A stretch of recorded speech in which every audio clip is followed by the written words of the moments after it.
जादुई पुस्तकाचं रहस्य. एका घनदाट जंगलात 2 बहिणी राहत होत्या. त्यांचे वडील आणि आई दोघांचेही निधन झाले होते. त्यामुळे त्या एकमेकींचा एकमेव आधार होत्या. त्यांचा उदरनिर्वाह जंगलातील लाकूड कापून ते गावात विकण्यावर चालायचा. एके दिवशी लाकूड तोडताना त्यांना नदीच्या किनारी एक जुनं पुस्तक सापडलं. आणि गमतीची गोष्ट म्हणजे पुस्तक पाण्यात असूनही पूर्णपणे कोरडे होते.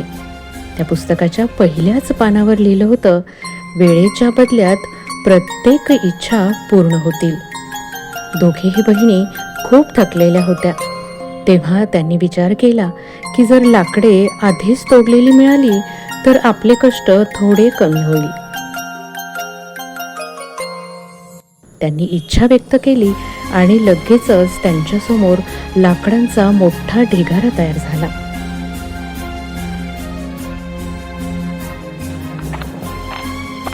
हळूहळू त्यांना आळस जडला.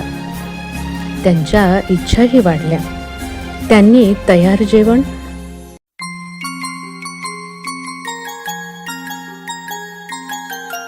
कामासाठी गाढव,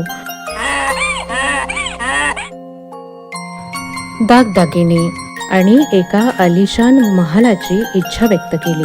प्रत्येक इच्छेसोबत त्यांचं वय वेगानं वाढू लागलं. काहीच वेळात त्या तरुण मुलींऐवजी वृद्ध आणि म्हाताऱ्या तसंच अशक्त दिसू लागल्या.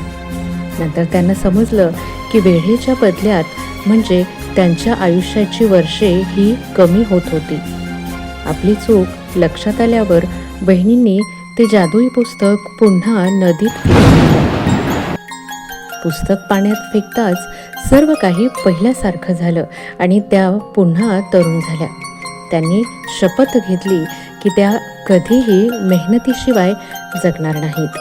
यातून आपल्याला हाच बोध मिळतो की मेहनतीला शॉर्टकट नसतो आणि सोप्या मार्गाचा मोह हा नेहमीच महागात पडतो.